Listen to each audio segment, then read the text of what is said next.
Howdy, y'all. Thank you for tuning in to the third episode of the Freight Train Podcast. I'm your host, Rob Kane.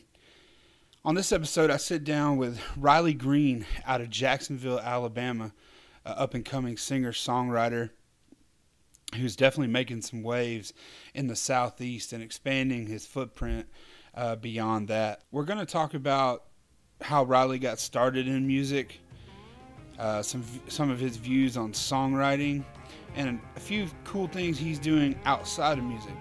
So I hope you listen to the whole interview.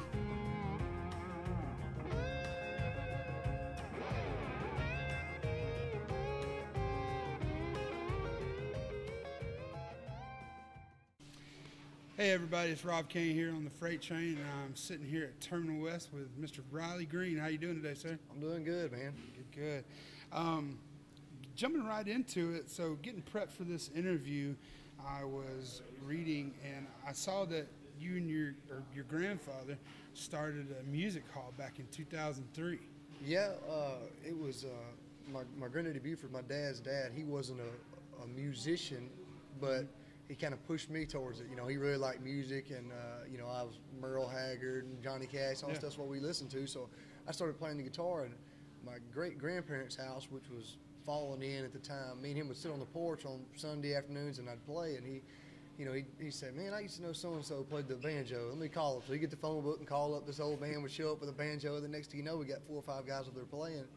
And, it turned into people started coming to watch, and then, next thing you know, it was a thing we did every Friday. So we tore out the floor and built a stage in there, and we ended up having to add on to it 2 or 3 times. And, there was, at one point there, a couple hundred people coming every Friday, Wow. And it's just a free thing. We call it the Golden Saw Music Hall. Golden Saw. We have a big sawmill out there, and they painted a saw blade gold and everything. But, I definitely say that's how I learned to play guitar.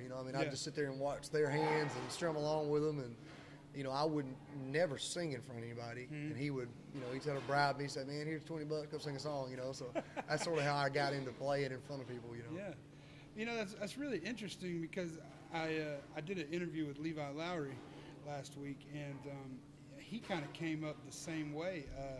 His great-great-grandfathers kind of started doing that even before he was born. Yeah. And the same kind of thing, just sitting around picking on Friday and Saturday evenings, and their friends would come over. Do you think that's a common thing that happened in the South? It's something that I took for granted because I didn't, I don't realize that don't go on everywhere, Yeah.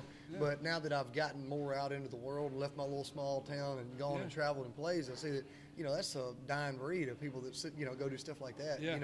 You're thinking about an old house that's, there's a possum hanging from the ceiling there and a tree built. It's got stuff all over the place in it. But an old house, and people just show up, and some of the ladies bring food, and we have a break at 8 o'clock, and everybody goes in there and eats. And there's people that place has kept alive for the last few years. They look forward to Friday night. So it's I don't think there's much of that goes on anymore. But I'm glad that I was able to be a part of some of it. Yeah, that's really cool. A quote from your grandfather. I want you to kind of elaborate on, if you could. The music goes from the bar room to the pulpit and back. Yeah, that's it was one of those things where he was kind of, we went to church every Sunday out there, and it wasn't a mile from the music hall at my grandparents' house, and playing music, doing what I'm doing now is obviously you're gonna spend time in a bar room. That's where the honky tonks is where it all happens at. He always had to say, it's all right to drink a beer every once in a while, just kind of know what you're doing, keep your head on straight and all that. So that was sort of a direction he wanted to go with that out there, because he didn't want to be the place that was, where somebody would turn their nose up at you if you came there and sang a Hank song about drinking. Yeah.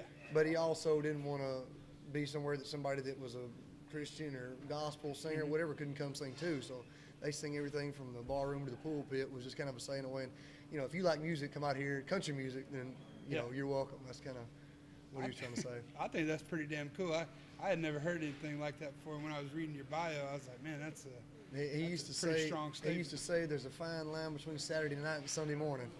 That's kind of the same thing. So yeah, and there is too. That's cool, and that's Buford Greene, right? Yeah, Buford Greene. Grandfather.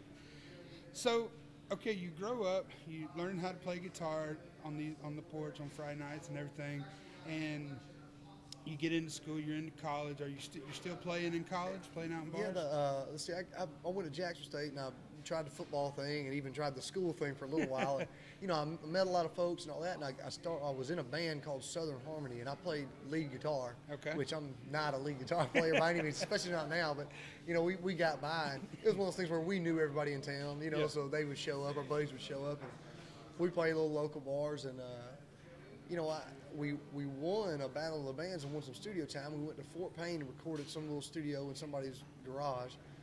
And I had a song I'd written called Escalade, which I couldn't even sing right now. I wouldn't remember the words to it. But, you know, I mean, the song I wrote, kind of fun, sitting around a campfire song. And that's how I wrote songs, was just for my buddies, you know what I mean, just for fun. I didn't have a plan with it. Anyway, we'd go play and people start requesting that song, you know. And so I guess I'd sing every once in a while, you know, and it kind of got where I'd sing a few more next show and a few more. And then it kind of got to be a thing where, you know, people were, man, you need to go play over here. You know, people would call me, come play at the bar. So I started doing my own thing. And, you know, it kind of sparked from there, I guess. Well, that's cool. Well, so you kind of went off and started doing your own thing. Was there anything that stood out in particular, like that it moment when you knew, okay, well, I've got to pursue this. This is going to be. Yeah, I mean, when I started playing in college, it was fun. I mean, and it was still fun, but it was just for fun. You know, I mean, like I would go play at a bar, and I think they'd give me a $50 bar tab, and we'd end up owing them money when we left. You know what I mean? Like I didn't make anything. It wasn't a business. Yeah. And it definitely wasn't what I thought I was going to end up doing. But I wrote. You know, I wrote a lot more songs, and I started to get, you know, a following in Northeast Alabama, my area. You know, I could play in Gadsden, and, you know, 30 minutes either way, and I'd have a good crowd. Started making a little money, but I wrote, you know, probably my most popular song is Bury Me in Dixie. I wrote that song, and I had a gig opening up for Marshall Tucker Band the next night. And I remember, like, you know, I lived in an apartment behind my parents' house, and I remember going in the house and telling my dad, I was like, man, I wrote a song. I was like, I don't know if I can remember the words or not, but if I can and I play it tomorrow night, those rednecks out there are going to eat it up. You know?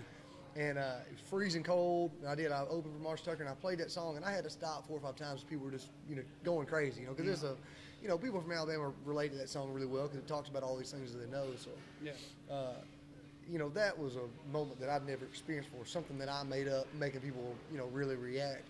And then Marshall Tucker Band even got me on stage to sing "Can't You See" with them that night, you know, during their set. So it was a cool night, but that was definitely a, you know, kind of a game-changing moment for me as far as my ideas of what I could get out of it.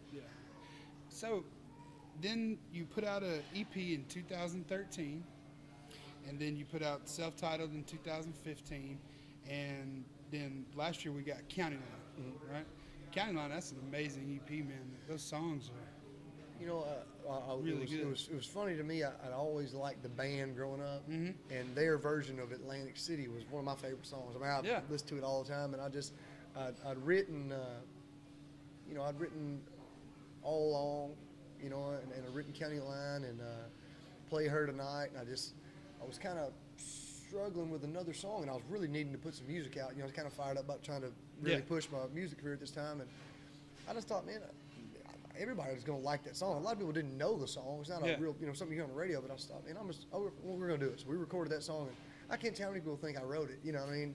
Come up to me and say, man, that song here's Atlantic City. I said, well, I didn't write that song, but it is a good one. But now that EP was, you know, it's done a lot for me, and it was, I think it got up to 14 on the iTunes country charts when it came out, you know, so, I mean, that was something I never experienced either, any kind of chart, you know, and all that means is that day they bought a lot of my stuff, but, you know, and still, that's a pretty cool feeling. Put that on your resume forever, brother. Yeah, I know. That's not a bad thing. And so this year we got the single Georgia Time. Give us a little brief history behind that song. Georgia Time was a song I wrote about trying to date a girl from Alabama that was dating a guy from Georgia, and meeting her in Panama City on spring break. I remember writing it when I was sitting there, you know, kind of trying to remember how the story went. It was spring break in Panama City, and it was 2000 something, you know, and that's the hell I can't remember when it was, so we said 2000 something, but you know, it's kind of a fun song. It was a thing I was sitting there thinking, I play in Georgia a lot now, and you know, Alabama, Georgia's about as alike as you can get, you know what I mean, except one of them's got the lottery, but and you know, we're playing a lot in Georgia, and I just started thinking about how we're always late to shows in Georgia because that time change, and really Bury Me in Dixie did so well because it was a song that people from Alabama could relate to, and Georgia Time is really that song again because you know, I realized this when I played in Mississippi and Kentucky and Texas and Tennessee and wherever else. I thought nobody else calls it Georgia time. Yeah. You know, Eastern time is Eastern time. It's Georgia time to us, Yeah. you know. So I just thought that was kind of a unique thing that, you know, people from Alabama could really relate to. And it's done well. I mean, I put it out, and it was right around spring break, you know. Yeah. And so everybody in Panama City was blaring that song down there at the beach, sending me Snapchats and everything else. So it's worked out well. Yeah, it's gotten some major traction, man. It's good. So, is there anything on the horizon as far as a full album or another EP coming out? Well, yeah, what I've got right now is I've been in the studio for the last couple of weeks, and I've got an EP with 6 new songs on it. Okay. Matter of fact, it's got a completely redone version of Bury Me in Dixie on it, which I'm really pumped about. We're going to do a video for it. Oh, wow. But I'm looking at putting it out at the end of May. Man, that's awesome. And, you know, we did that. We sold out Iron City in Birmingham here a few weeks ago, and we did a live recording there. And I'm getting some of that stuff back here in the next few weeks to listen to it, but I'm planning on putting that out as a live album, live at Iron City in the fall. So I'm going to have a lot of music coming out this year, and plan on doing a lot of writing this year. So, you know, that's my goal right now, is to keep putting out new music and, you know, keep putting out material that people can relate to, I guess is what I'm trying to do. Well, I think your fans will be ecstatic about that, because they're chomping at the bit. Yeah. You got some Well, pretty, aside from Georgia time, it's been over a year since I put anything out. You know, Yeah. time flies when you're playing, you know. It does. You don't realize it, and, you know, you write a song and you get excited about it. Man, I want everybody to hear this, but, you know, that's not how it works. You can't just record a song and put it out. You got to, you know, advertise and, you know, go in the studio and let producers, you know, that's something that I never knew anything about, but spending a little bit of time in Nashville here over the last, you know, 6 or 8 months has really showed me a lot. Well, speaking of spending time in Nashville, I've noticed on some of your socials and some other people that I follow, see you hanging around with Muscadine Bloodline and some of the Luke Combs camp. Yeah. I know you're kind of associated with 65 South and all that. Have you been writing with any of those guys? Yeah, you know, Gary and Charlie, they're Alabama guys from Mobile, and you know, I guess I met them through 65 South and doing some shows, and they opened for me quite a bit, you know, and I opened for Luke, was one of my first shows in Birmingham last year. Okay. And, you know, I just always liked it. I was just a fan, you know, and Muscadine's one of those groups where, you know, if they can get in front of somebody, they're going to win them over them. They're great, great songs and great harmonies, and, you know, we just kind of hit it off. I mean, they're my kind of folks, you know, they like to outdoors and hunt and, you know, hang out in bars every once in a while, so we kind of hit it off, and, yeah, I don't have any ties in Nashville. You know, Nashville's a cliquey town. You know, it's all about who you know and all that. So for me to go up there and have some people like Luke and Muscadine and my buddy Tyler Reeve, that's a great songwriter, I've been writing with him a lot, is helped me out, kind of cut some corners as far as making friends up there. And I've been able to do a lot of writing with some really good writers. That's awesome. Some of that writing going to be on the new EP? Yeah, there's 2 songs that me and Tyler and Randy Montana wrote together are going to be on it, and then I wrote a song with Eric Dillon that's going to be on it. I've been playing it live a little bit here lately. It's called Outlaws Like Us. Okay. And then I've got a song that I wrote myself, and I actually put a video out on social media not too long ago about it, and it had like 1,800 shares, which was a new number for me to look at. You know, everybody's looking at likes and views and all that, but I mean, it sort of took me back.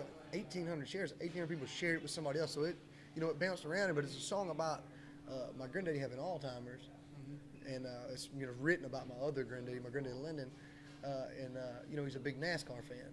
And I was thinking about, you know, how you remember certain things, and, you know, those kind of people that are going through that remember certain things, and it's called Numbers on the Cars. You know, it's just talking about how he still knows the numbers on the cars. You know, so it's a neat kind of song, and it's, you know, it's not a radio song, it's not a hit song, but it's a song that I think the right person, it'll kind of mean something to, you know. So it was a neat song, and I think we're gonna put that one on there too. So okay, well, that sounds good. Well, last thing I want to ask you about is the stuff you're doing with Dirt Road TV. It's Dirt Road TV, right? Yeah.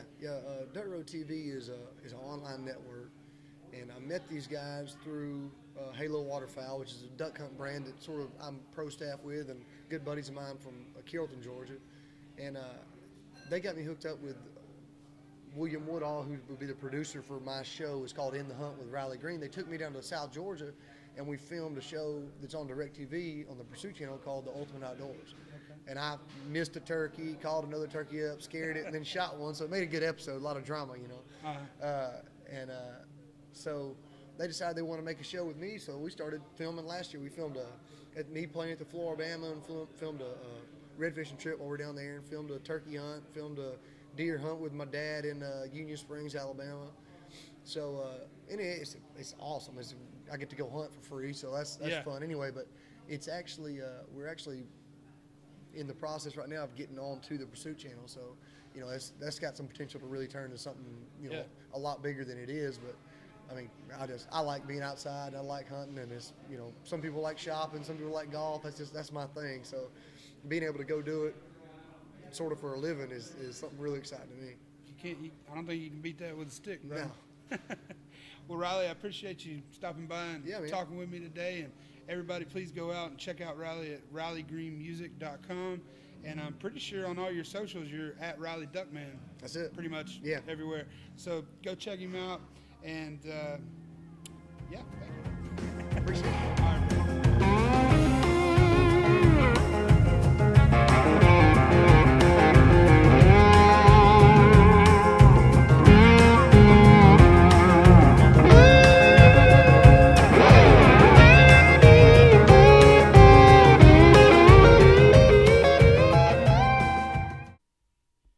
Guys, if you stuck around to the end of the interview, I want to say thank you very much for listening. I hope you enjoyed it. I'm really trying hard to bring very interesting people, up-and-coming artists, as well as established artists, to talk and get their view on country music. So if you have any suggestions on who you would like to hear, comments, or anything you want to say about what I'm doing on the podcast, please hit me up at freighttrainpodcast@gmail.com. And I'll do my best to get back to you as quick as possible. And yeah, man, I hope that everybody has a great week. And I'll see you every other Tuesday when the Freight Train podcast drops. Have a good week, y'all.